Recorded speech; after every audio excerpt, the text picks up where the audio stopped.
Hello ladies and gentlemen, welcome to Malo Tutorials. In this video we're going to talk on how to make or construct a histogram from uncontinuous grouped data with an even class width. As what we are seeing here, that when we are saying that this data is we are seeing already that it's uncontinuous grouped data, and then if we check on the class width, we are going to see that this one we are having an even class width here. If you check here, 6 minus 2 is 4, and then 11 minus 7 it's 4 again, and then 21 minus 12 is 9, 31 minus 22 is 9. So we are seeing that here we are having an even class width. So when we are having an even class width, and then the question says we need to construct a histogram having this type of data. Now let's do the following.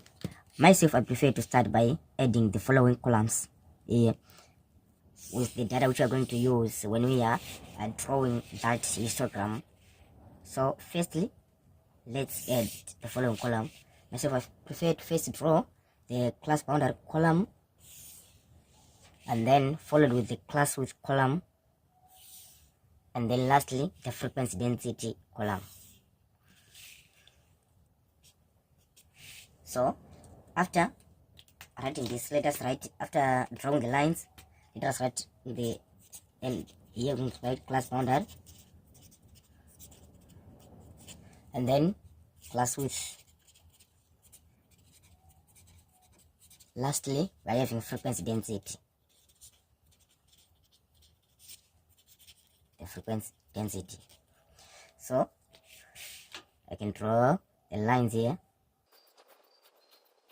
So after drawing these lines, now we need to calculate for the class boundary, because these this column which I've added here are the ones which are having the data which we are going to use when we are plotting or when we are constructing the histogram. So let's firstly calculate the class boundary. So the class boundary as the class intervals is also having the two sections. So how are we going to calculate for these class boundary? So for the calculating of the first lower class boundary, we're going to come here on the first lower class limit, which we are having here. Here we are saying we're having 2. So we're going to say this 2 subtracted by 0.5, and then we're going to find out that it's 1.5. So this is going to be our lower class boundary. And then for the upper class boundary, we come here on the upper class limit, and then we say 6 plus 0.5. Then we're going to get 6.5.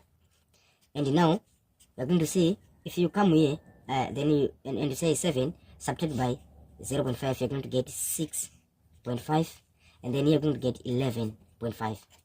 So you're going to see that the best you're going to do here is to firstly find out the upper class boundaries before the lower class boundaries. As you are seeing here, that this upper class boundary is the one which is going to become here on the second lower class boundary here. So here we're going to say 11.5, then the other one is going to float 21.5, and then 31.5 by adding this 0.5, then 36 plus 0.5 is going to be 36.5, and then here 41.5.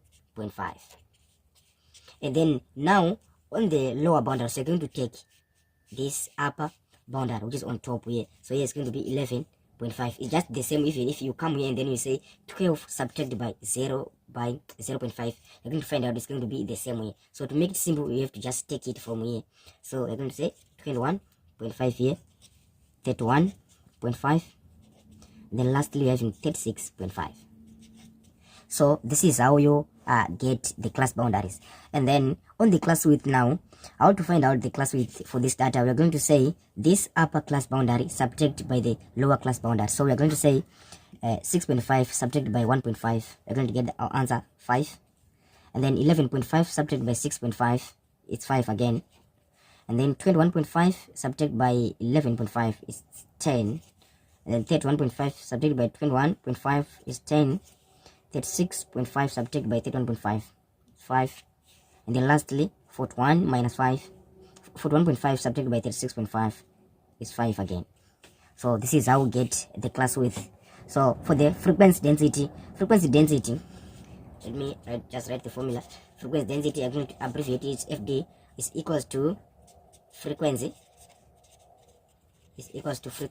divided by class width. So meaning to say here for the first interval here, you will say 3 divided by the class width, which is 5. This is going to be our frequency density. So I'm going to say 3 divided by 5. That's the answer. So it's 0.6. And then here on the second interval, I'm going to say 4 divided by 5, which is equal to 0.8. And then 12 divided by 10, that's 1.2. And 9 divided by 10, that's 0.9. And then 5 divided by 5, that's equal to 1. 2 divided by 5, that's equal to 0.4. So this is how you calculate for the frequency density.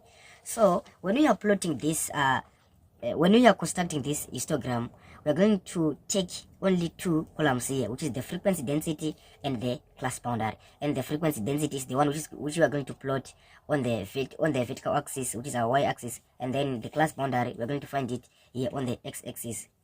So what we're going to do here is that we are going to firstly draw our 2 lines, our first 2 lines, this one, the horizontal one, which is called the x-axis, and then we're having the other one, which is called this one,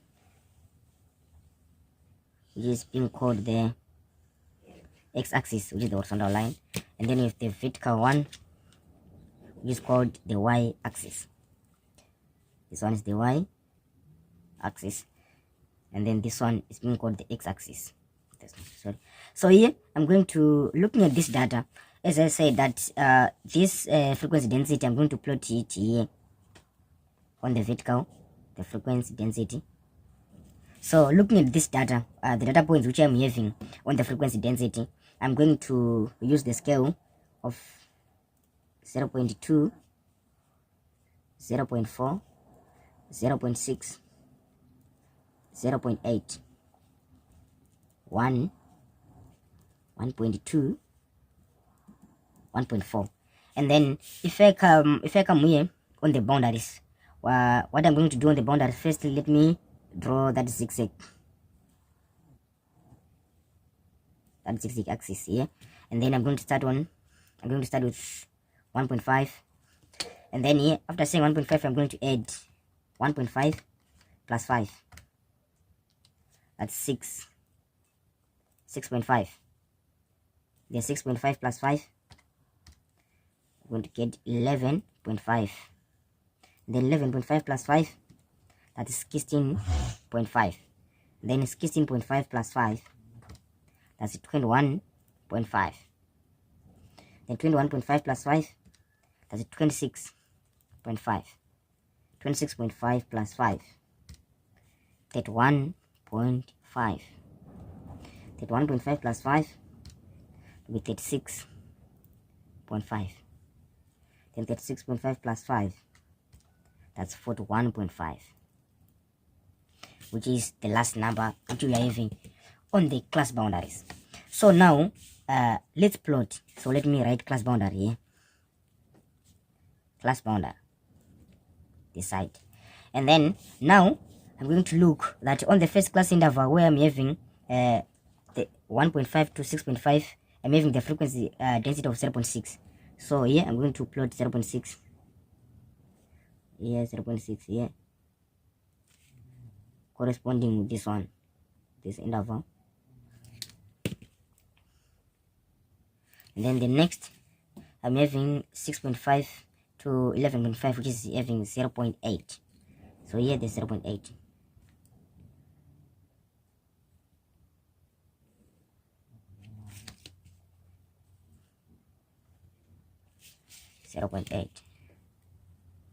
And then next I'm having from 11.5 to 21.5, there is 1.2. 11.5 to 21.5. So you're going to see that here from 11.5 to 21.5, I'm having 1.2. So here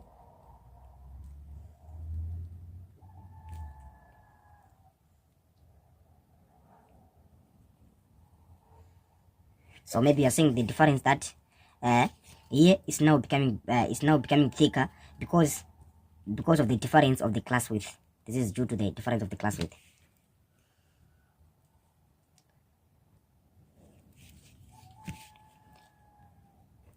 And then from 21 to 31. So 21 to 31, I'm having 0.9. 0.9. So 0.9, I'm having 0.9. So 0.9 it's was here, we're having 0.2 means 0.1 it's here. So 0.9 it's here. I have to plot it here. We found it here. 0.9.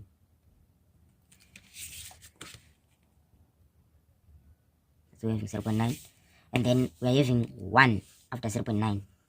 Between 1 is between 31 to 36.5. So 31 to 36.5, that's where we're having 1. So 1 is here.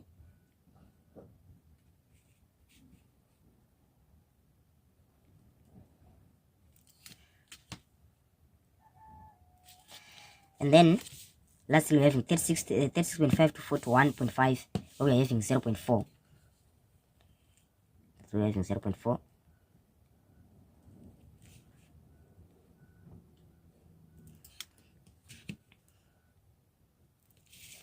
So guys, this is how you draw a histogram when you are having uncontinuous group data with uneven class width, and then the bars, we are seeing that our bars are having different thickness. This is due to the issue that we're having uneven class width. So thanks for watching, guys. Don't forget to subscribe.